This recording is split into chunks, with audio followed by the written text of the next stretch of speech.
Press the bell icon on the YouTube app and never miss another update. Students, आप सब कैसे हो? Welcome back आपका अपना चैनल केमिस्ट्री पॉइंट बाय विशाल सोनी।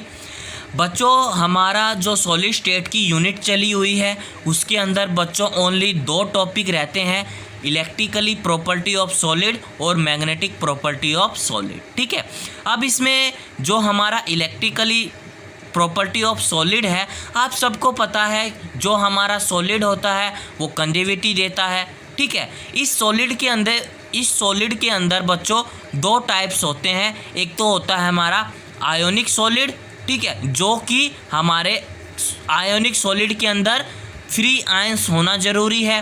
ठीक है, और एक होता है बच्चों हमारा मेटल, जो इसके अंदर फ्री इलेक्ट्रॉन होना आवश्यकता है। ठीक है बच्चों, पार्ट 13 के अंदर मैंने नॉन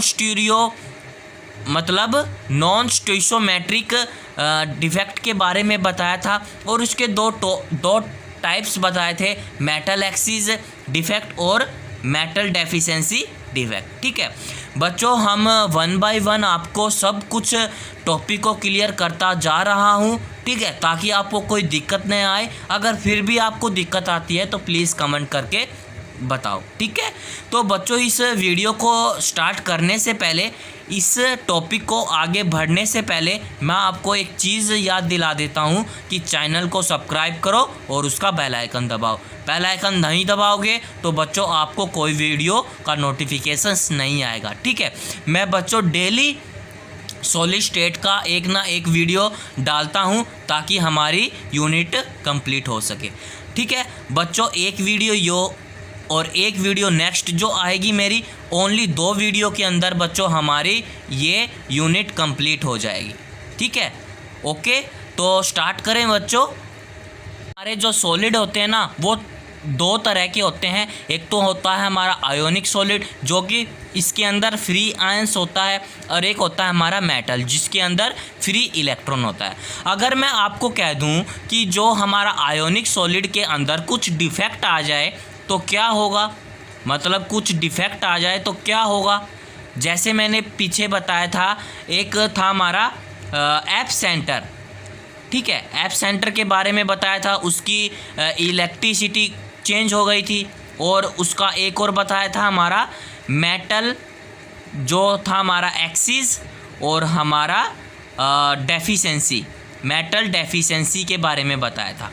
ओके, अब क्या होगा, जब हमारा आयोनिक सॉलिड एक फ्री आयंस होगा तो उसके अंदर बच्चों क्या होगा ये भी आपको देखना पड़ेगा।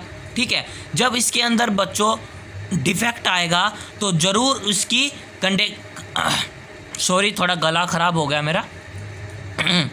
बच्चों, जब फ्री आयंस के ऊपर कुछ डिफेक्ट आएगा या उसके अंदर कुछ भी मेटल एक्सिस करेगा या उसके अंदर कुछ डेफिशिएंसी आएगी, ठीक है, तो सॉलिड क्या करेगा, अपनी इलेक्ट्रिसिटी जो थी ना, उसकी कंडक्टिविटी वो चेंज हो जाएगी। ठीक है, तो ये जब कोई एक सॉलिड के फॉर्म में आएगा तब ये क्या करेगा, अपने फ्री आयंस को क्रिएटेट करेगा। ठीक है, अब हमने पढ़ लिया कि आयोनिक सॉलिड जब डिफेक्ट होगा तो क्या होगा, फ्री इलेक्ट्रॉन्स आएंगे उसके अंदर, उसकी इलेक्ट्रिसिटी के में कुछ ना कुछ चेंज आएगा। ठीक है, अब हम करेंगे मेटल के बारे में, मतलब कोई भी हमारा मेटल होता है सॉलिड के अंदर, उसके बारे में हम बात करेंगे। बच्चों, हमारा जो इलेक्ट्रिकली प्रॉपर्टी इन सॉलिड है ना, वो बच्चों एक्चुअली जो सॉलिड है ना वो 3 चीज़ के ऊपर डिपेंड करेगा। ठीक है, जो उसकी इलेक्ट्रिसिटी होगी सॉलिड के ऊपर वो बच्चों 3 फॉर्म में रिप्रेजेंट करेगा।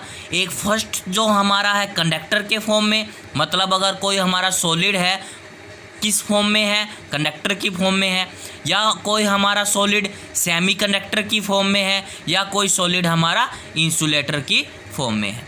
ठीक है, एक्चुअली जो इलेक्ट्रिकली प्रॉपर्टी इन सॉलिड है ना, ये 3 टाइप्स में डिवाइड हुए हैं, कंडक्टर, सेमीकंडक्टर और इंसुलेटर। ठीक है, हम इसको 1 बाय 1 क्लियर करेंगे। फर्स्ट है हमारा कंडक्टर क्या होता है। पॉइंट है बच्चों हमारा कंडक्टर क्या होता है। ठीक है, conductor is a can conduct large amount of electricity, मतलब बच्चों ये एक बहुत ज़्यादा अमाउंट के ऊपर ये कोई इलेक्ट्रिसिटी को पास करता है या उसको कंडक्ट करता है बहुत अच्छे अमाउंट पर, ठीक है। अब हम इसकी बात करें कंडक्टरसिटी के बारे में, जो उसकी रेंज होती है ना बच्चों, वो 10⁴ से लेकर 10⁷ ओम पर लीटर एंड मीटर पर सेकंड होती है, ठीक है। मतलब कोई हमारा एक सॉलिड है, 1 मीटर के ऊपर कोई हमारा सॉलिड है, जब उसकी जो रेंज होगी बच्चों वो 10⁴ से लेकर 10⁷ से एक बहुत बढ़िया लार्ज अमाउंट पर उसकी रेंज होगी, ठीक है। समझ में आया। कंडक्टर क्या होता है कि can conduct large amount of electricity. Conductor एक जब लार्ज अमाउंट पर कंडक्ट करता है किसी इलेक्ट्रिसिटी को, ठीक है, और उसकी जो रेंज होती है बच्चों कंडक्टर की वो 10⁴ से लेकर 10⁷ होती है, ठीक है। That is clear. अब बात करते हैं हम सेमी कंडक्टर की। बच्चों हमारा सेमी कंडक्टर क्या होता है? बच्चों इसकी जो कंडक्टिविटी होती है ना वो किस टाइप की होती है? मॉडरेट टाइप की होती है, मतलब मॉडरेट लेवल की होती है, जो कि कंडक्टर से ज़्यादा मतलब कंडक्टर से कम होती है और इंसुलेटर से ज़्यादा होती है, ठीक है। जो इसकी रेंज होती है बच्चों वो 10⁻⁻6 से लेकर 10⁻⁴ से होती है, ठीक है।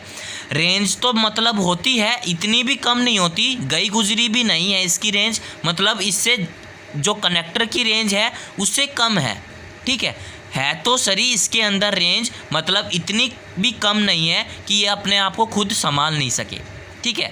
तो सेमी कंडक्टर का मतलब पता चला कि जो ये किस लेवल का होता है? मॉडरेट लेवल का होता है, जो कि कंडक्टर से कम होता है और इंसुलेटर से ज़्यादा होता है, ठीक है। और इसकी जो रेंज होती है बच्चों वो इसकी कंडक्टर की ज़्यादा होती है और सेमी कंडक्टर की कम होती है। That is clear. बच्चों हमारा इंसुलेटर क्या होता है? They do not conduct at all, मतलब जो इसकी इलेक्ट्रिसिटी होती है वो कंडक्ट नहीं होती है, मतलब वो क्या हम क्या कह सकते हैं, वो नेग्लिजिबल हो सकती है, ठीक है। जो इसकी रेंज है बच्चों वो 10⁻⁻10 से लेकर और 10⁻20 तक होती है, ठीक है। आगे आपको समझ में जो बच्चों हमारे पास इलेक्ट्रिकली प्रॉपर्टी इन सॉलिड था उसके बच्चों 3 टाइप्स थे, कंडक्टर, सेमी कंडक्टर और इसका इंसुलेटर, ठीक है। ये तो था बच्चों हमारा एक इलेक्ट्रिकली प्रॉपर्टी इन सॉलिड, ठीक है, बेस पे। अब हम करेंगे बच्चों कुछ मॉडर्न बेस पे, मतलब हम कुछ करेंगे एटॉमिक के बेस पर, ठीक है। इसको 1 बाय 1 समझेंगे अच्छे से।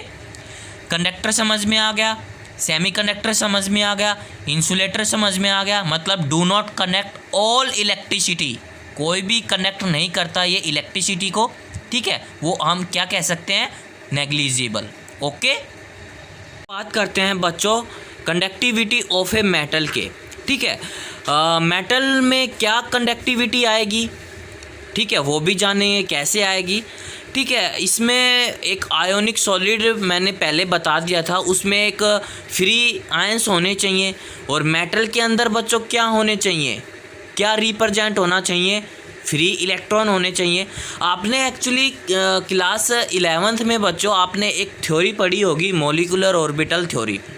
उसमें क्या था बच्चों कि 2 आइटम, ठीक है, 2 एटॉमिक जब आपस में कंबाइन होकर एक क्या बनाते हैं? मॉलिक्यूलर ऑर्बिटल, ठीक है।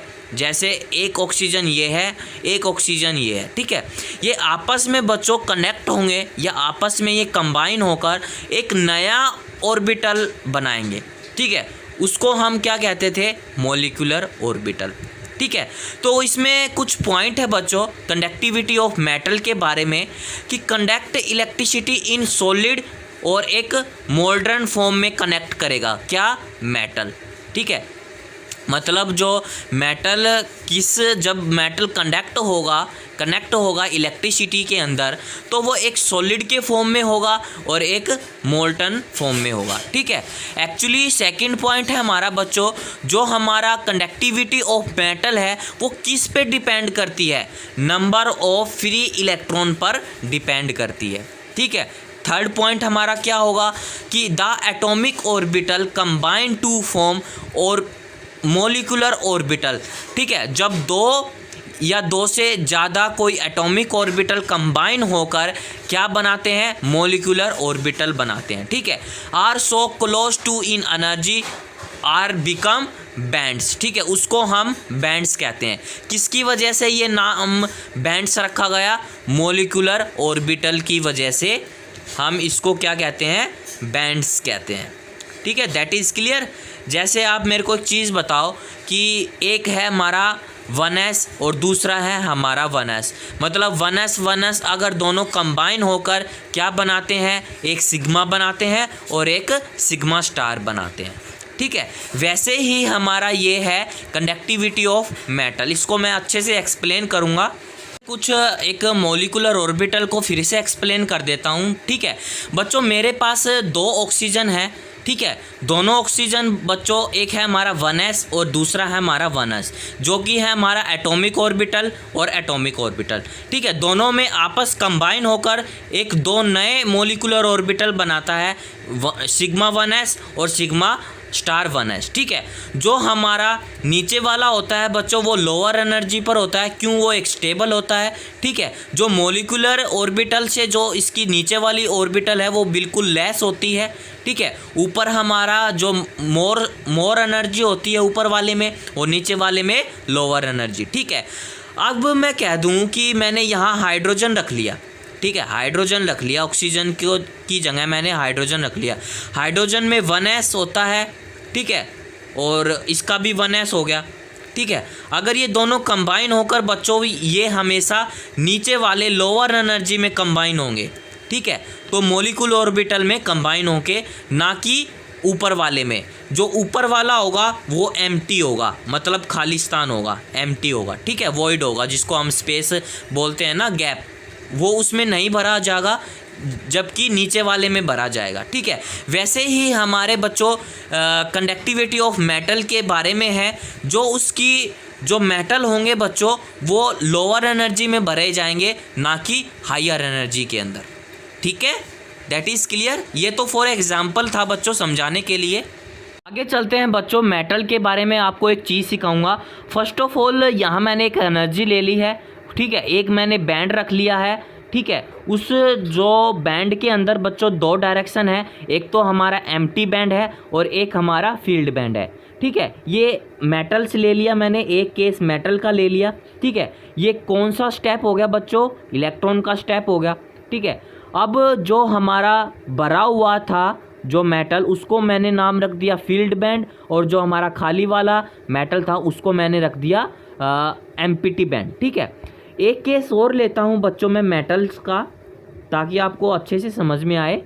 लिया है बच्चों मेटल का, एक मेरा है एम्प्टी बैंड और दूसरा जो मेरा है फील्ड बैंड। ठीक है, इन दोनों के बीच में बच्चों काफ़ी गैप है। ठीक है, एक केस मैंने ये ले लिया है और एक केस मैंने ये ले लिया है। ठीक है, जो हमारा खाली है उसको मैंने एम्प्टी बैंड रखा है, जो बच्चों भरा हुआ है उसको मैंने फील्ड बैंड रखा है। ठीक है, क्या होगा बच्चों, जब मेटल के अंदर बच्चों क्या होगी, कंडक्टिविटी आएगी। जब मेटल के अंदर बच्चों कंडक्टिविटी आएगी तब क्या होता है, तब बच्चों जो इलेक्ट्रॉन भरा हुआ होता है ना, वो क्या करता है कि लोअर एनर्जी से हायर एनर्जी के पास भागता है। जैसे ये भरा हुआ इलेक्ट्रॉन है, मतलब फील्ड बैंड है, ये जब लोअर से हायर जाएगा, क्या हमारा इलेक्ट्रॉन कंडक्टिविटी तब होती है जब इलेक्ट्रॉन रिमूव हो जाता है, मतलब लोअर एनर्जी से हायर एनर्जी के पास चला जाता है। ठीक है, जब एक इलेक्ट्रॉन यहाँ से यहाँ तक जाता है तब क्या मेटल में कोई प्रॉब्लम होगी बच्चों? बिल्कुल प्रॉब्लम नहीं होगी। मेटल को क्यों प्रॉब्लम होगी बच्चों? मेटल को कोई प्रॉब्लम नहीं होगी। जैसे मैं यहाँ खड़ा हूँ और बीच में मेरे से थोड़ा गैप है और आगे मेरे को जाना है तो बिल्कुल आसानी से जाऊँगा। ठीक है, तब बच्चों जब मेटल की कंडक्टिविटी होगी तो लेट्स सी, जब हमारा इलेक्ट्रॉन ईज़िली ट्रांसफ़र होगा, इलेक्ट्रॉन ट्रांसफ़र बिकम ईज़िली किसके अंदर, कंडक्टिविटी के अंदर, जब लोअर से हायर जाएगा। केस में क्या होगा कि electron can transfer very easily, मतलब बहुत आसानी से ये इलेक्ट्रॉन जा सकेंगे। ठीक है, इस वाले केस में क्या होगा कि ये एक मेरा इलेक्ट्रॉन है। ठीक है, अब लोअर से हायर जाना है, कुछ इलेक्ट्रॉन जंप कर जाएंगे, कुछ इलेक्ट्रॉन इस गैप में रह जाएंगे, ठीक है, और कुछ इलेक्ट्रॉन इस गैप के अंदर खो जाएंगे। तो क्या होगा बच्चों इस वाले केस में कि सम और फ्यू इलेक्ट्रॉन कैन ट्रांसफ़र, मतलब कुछ इलेक्ट्रॉन ट्रांसफ़र हो सकते हैं। ओके, तो इस वाले केस को हम क्या नाम देंगे? सेमी कंडक्टर, मतलब कुछ इलेक्ट्रॉन्स जंप कर सकते हैं, कुछ इलेक्ट्रॉन इस गैप में रह जाएंगे या कुछ इलेक्ट्रॉन इसके अंदर खो जाएंगे, उसको हम कहते हैं सेमी कंडक्टर। ओके, समझ में आया बच्चों सेमी कंडक्टर क्या होता है? मतलब कुछ इलेक्ट्रॉन कूद सकते हैं, कुछ इलेक्ट्रॉन कूद नहीं सकते। मतलब जो पतला बॉय होगा वो बिल्कुल आसानी से कूद सकता है, और कोई जो हेल्दी बॉय होगा वो आसानी से कूद नहीं सकता। ठीक है, अब इस वाले केस में देखो, ये मेरा एक इलेक्ट्रॉन है, बीच में बच्चों बहुत ज़्यादा गैप है। क्या ये इलेक्ट्रॉन इसमें कूद सकता है? बच्चों बिल्कुल नहीं कूद सकता। अगर कूदेगा तो यहाँ रह जाएगा इलेक्ट्रॉन, यहाँ रह जाएगा इलेक्ट्रॉन, और यहाँ रह जाएगा। मतलब जो हमारा लोअर एनर्जी से मोर एनर्जी तक इलेक्ट्रॉन नहीं पहुँच सकता इस वाले केस में। ठीक है, तो क्या लिखेंगे कि no electron can be transfer, मतलब इसके अंदर ट्रांसफ़र नहीं हो सकता कोई भी इलेक्ट्रॉन। ठीक है, चाहे वो लोअर एनर्जी से हायर जाए या हायर एनर्जी से लोअर जाए। ठीक है, इस वाले केस को हम नाम देते हैं इंसुलेटर। ठीक है, समझ में आया बच्चों? इसको हम सेमीकंडक्टर बोलते हैं। इसको electron can transfer very easily होता है। ठीक है, ये मेटल्स के केस में होते हैं। ओके, ये कंडक्टिविटी करते हैं, ये सेमी है और ये इंसुलेटर है। Okay, that is clear my point बच्चों। अभी तक कुछ दिक्कत आपको बिल्कुल दिक्कत नहीं होनी चाहिए। मैं आपको बहुत ही ईजिली सिंपल ट्रिक से समझा रहा हूँ सब कुछ। तो हम टॉपिक पढ़ेंगे बच्चों सेमीकंडक्टर के बारे में। ठीक है, आपने ये फिजिक्स में पढ़ा होगा सेमीकंडक्टर। ठीक है, तो आज हम केमिस्ट्री के अंदर भी पढ़ेंगे सेमीकंडक्टर होता क्या है।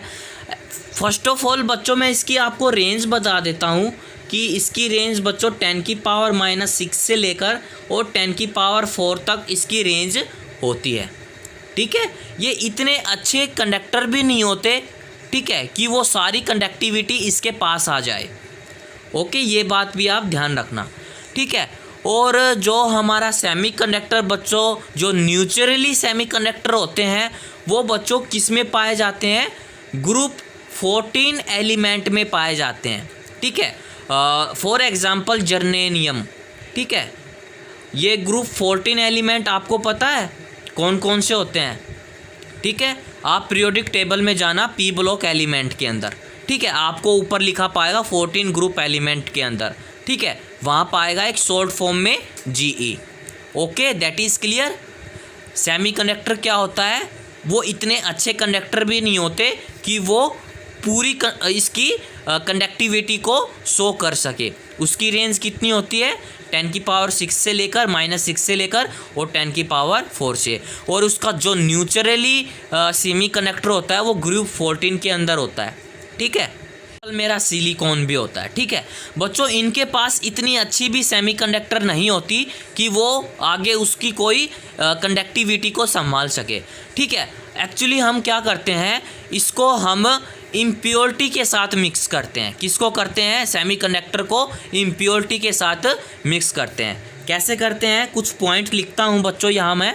पॉइंट है बच्चों कि then semiconductor group 14 element are mixed with some impurities to increase, मतलब कुछ इम्प्योरिटी इसके अंदर इंक्रीज हो जाए।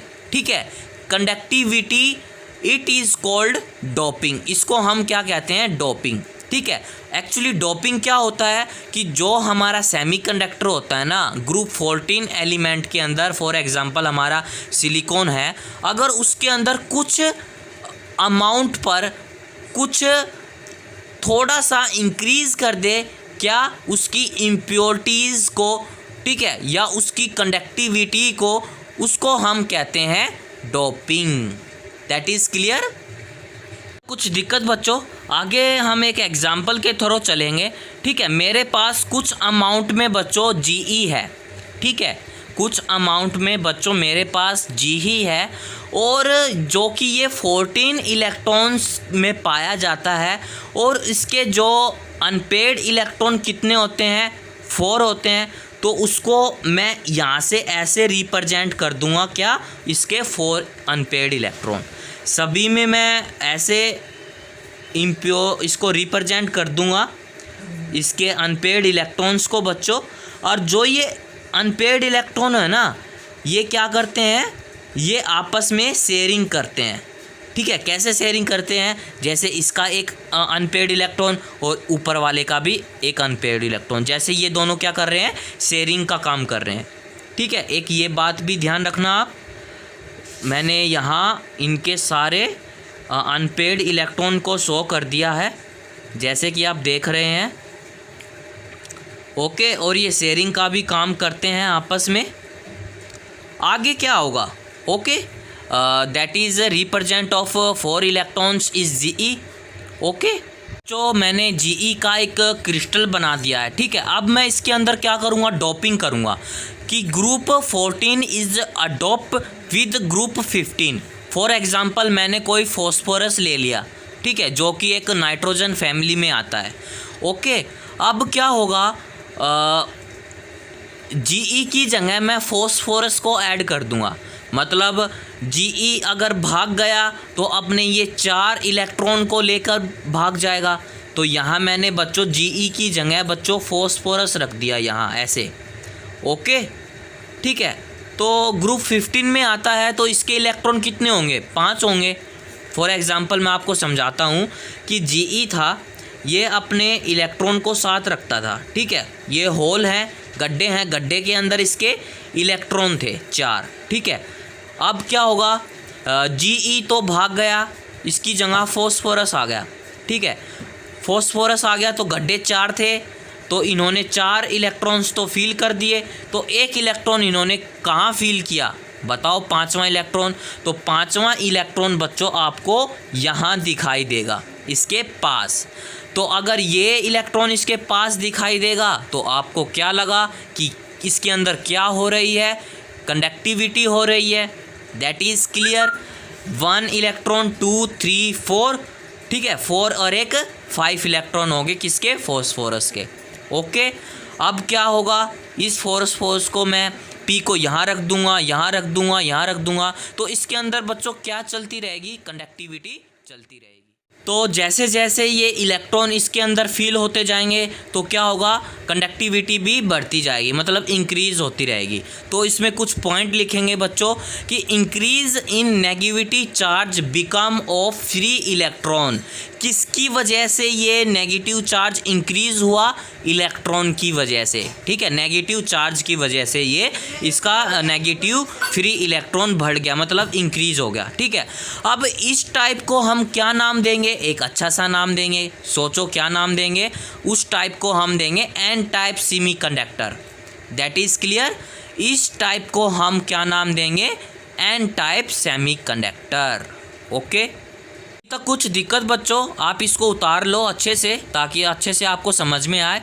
एंड नेक्स्ट हम चलते हैं बच्चों इसी के अंदर। ठीक है, नेक्स्ट पॉइंट में चलता हूँ अब इसी के अंदर, आप ध्यान से देखना। ओके, वैसे ही ऊपर जैसे मैंने बनाया है वैसे ही मैं एक नीचे क्रिस्टल बनाऊंगा जीई का, आप देखते जाओ।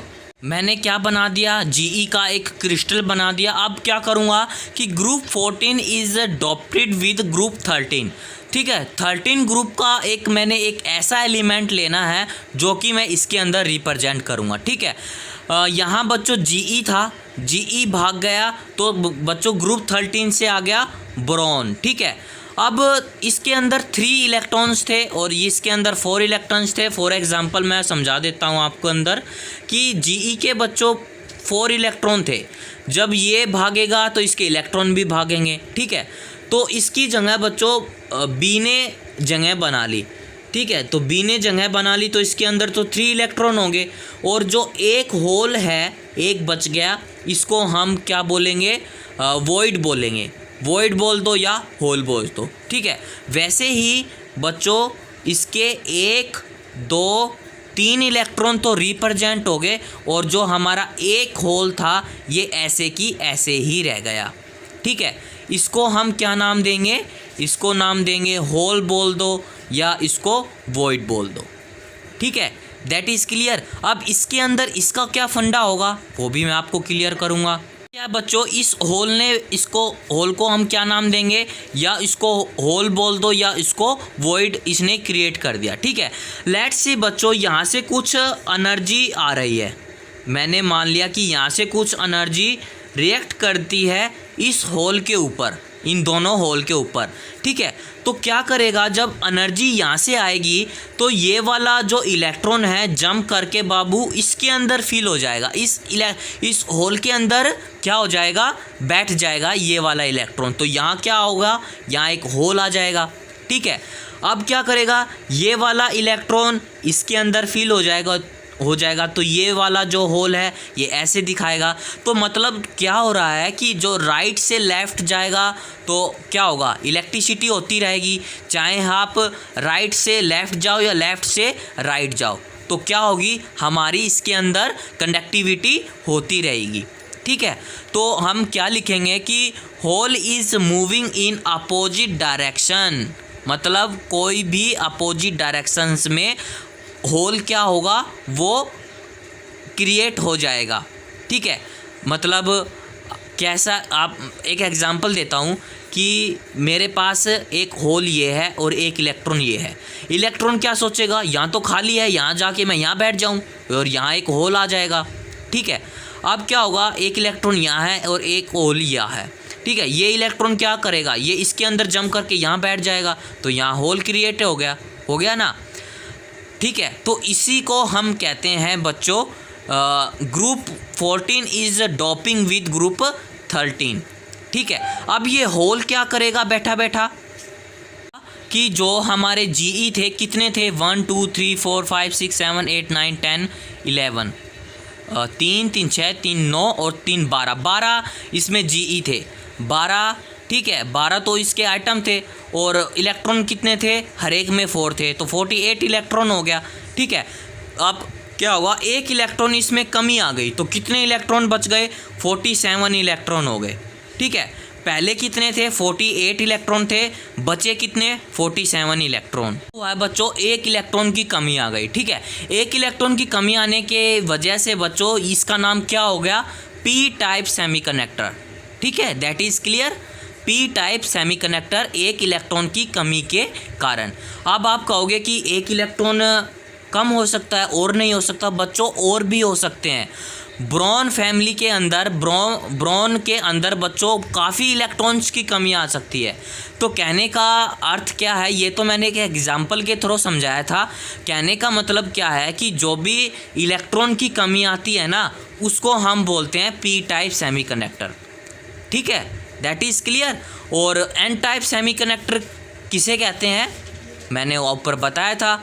एन टाइप सेमीकंडक्टर किसे कहते हैं, जब increase in negative charge become of free electron, मतलब इसके अंदर नेगेटिव चार्ज बढ़ जाए या नेगेटिव चार्ज इसमें इंक्रीज हो जाए, किसकी वजह से, इलेक्ट्रॉन्स की वजह से, उसको हम कहते हैं एन टाइप सेमीकंडक्टर। और यहाँ क्या हो रहा है, पॉजिटिव चार्ज क्या हो रहा है, मतलब एक इलेक्ट्रॉन में कमी आ रही है, एक इलेक्ट्रॉन इसमें लूज हो रहा है, उसको हम कहेंगे पी टाइप सेमीकंडक्टर। यहाँ तक कुछ दिक्कत बच्चों, अगर दिक्कत है तो प्लीज़ बताओ, इसको आप नोटबुक में उतारो फटाफट। लेट्स सी बच्चों, हमारा ये टॉपिक यहीं ख़त्म होता है, इलेक्ट्रिकल प्रॉपर्टी इन सॉलिड में। अगर आपको कुछ दिक्कत है तो प्लीज़ आप कमेंट करो और बताओ, फिर मैं आपको फिर से समझाऊंगा, ठीक है। बच्चों हमारा इस यूनिट के अंदर एक टॉपिक और बचता है, मैग्नेटिक प्रॉपर्टी इन सॉलिड, ठीक है। फिर हमारा चैप्टर कंप्लीट हो जाएगा। ओके, वीडियो अच्छी लगी होगी तो लाइक करना, शेयर करना, सब्सक्राइब करना तो बिल्कुल मत भूलना, ठीक है। थैंक यू बच्चों।